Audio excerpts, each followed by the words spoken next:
মোমবাতি মিছিল করে কিচ্ছু হবে না, নারীরা অস্ত্র তোলো বিচার পাবে না।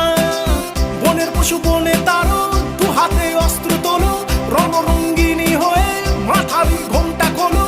নারীরা দুগ্গারু ভুলে যেও না, মোমবাতি নিয়ে মিছিল আর তো করো না।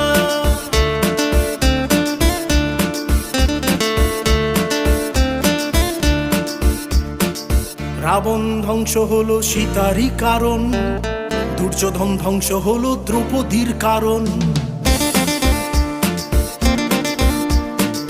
রাবণ ধ্বংস হলো সীতারই কারণ, দুর্যোধন ধ্বংস হলো দ্রৌপদীর কারণ। প্রলয়ে টঙ্কা বাজে শুনতে পাচ্ছ না, নারীরা দুগ্গারু ভুলে যেও না। মোমবাতি নিয়ে মিছিল আর করো না, মোমবাতি মিছিল করে কিচ্ছু হবে না।